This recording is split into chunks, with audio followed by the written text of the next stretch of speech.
Jamunashtami is called as Dhyandi, various names. So that's the only record we get from the Mahabharata. Hope that answers the question. Yes, brother. Assalamu alaikum. Wa alaikum assalam wa rahmatullahi wa barakatuh.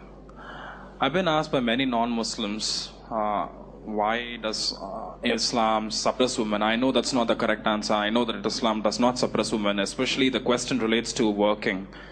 Muslim women are generally preferred to stay at home. You clarified in your last talk, I've listened to quite a few of your lectures, not all of them, but quite a few.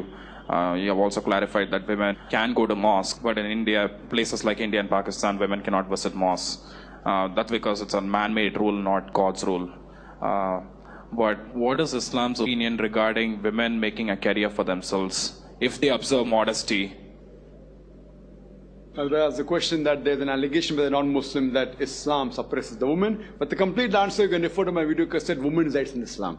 But coming to a specific question regarding can they work? And secondly, can they make a career for themselves? Can they work? Point number one, that it is not compulsory for them to work. Like for a man to earn his living. In Islam, before a woman is married, it is the duty of her father and a brother. And after she's married, it is the duty of the husband and the son to look after lodging, boarding, clothing and all financial aspects. So the financial burden in Islam is put on the shoulders of the man. She need not work. But if she wants to work willingly, she can work. But if she says, I don't want to work, the husband can't force her. Men and women are equal in Islam, but equality doesn't mean identicality. Tomorrow a man says, I want to give birth to a child, I want to conceive. No, you cannot conceive. Right? I want to conceive. No, you cannot conceive. Certain things are optional.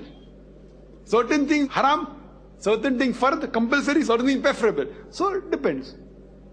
So similarly, depending upon the physiological makeup, the biological makeup, the roles of male and female are different. So the financial burden is put on the shoulders of the men. But yet the women can work if they want to work. If both the ends don't meet. And if she feels she wants to work. Or if she wants to work for any other reason, she can work. But it should be within the purview of the Islamic Sharia. Within the modesty level, she should wear hijab. Fine, there should be segregation of the sexes. Not intermingling of the sexes. Segregation, you don't know what segregation of sex is. For example, you can't have that a lady wants to become a secretary of the boss.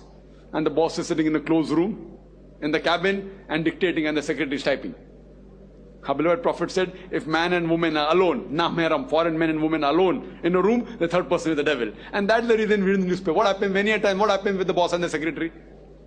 Many a time the boss tells the secretary, why don't you stay a bit late? You know, I've got some extra work. And you know what happens after that? I don't tell that. That's the reason you see. So, it is natural.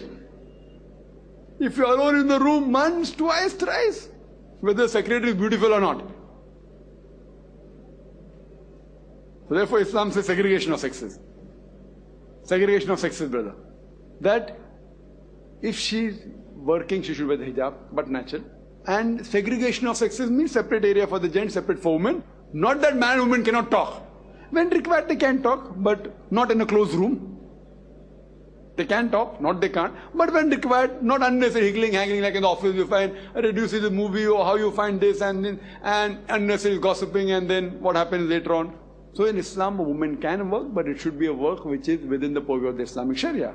She can very well do pottery, she can do weaving, she can do knitting, she can become a gynecologist, she can become a teacher.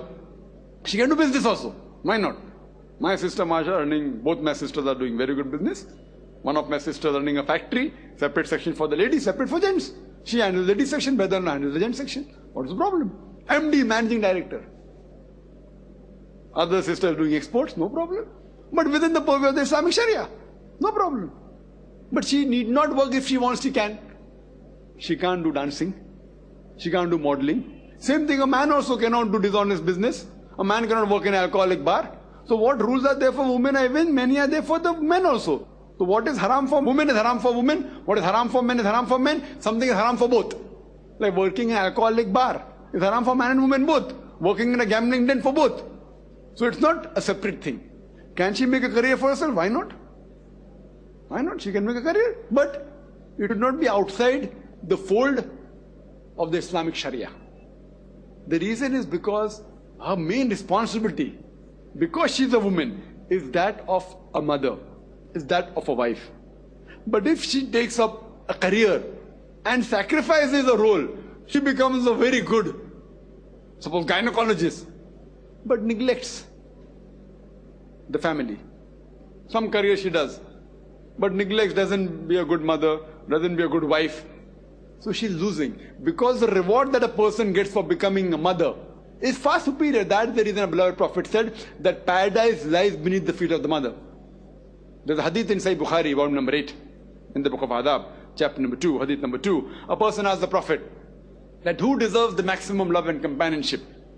The Prophet replied to the person, your mother. The man asked who next? The Prophet said your mother. The man asked who next? The Prophet again repeated your mother. The man asked after that who? Then the Prophet said your father. That means 3/4, 75% of the love and companionship goes to the mother, 1/4, 25% goes to the father. That means, in short, gold medal goes to the mother, silver medal goes to the mother, bronze medal goes to the mother, the father gets a consolation prize. This is Islam. So now you're sacrificing that thing for career. In the world, fine, oh, very good career. Even if it is Islamic, I'm not talking about the haram career like modeling and actress and everything. But even the halal career, if I sacrifice what is required of being a good mother, of being a good wife, these are important. You want to be a good mother, you can never be.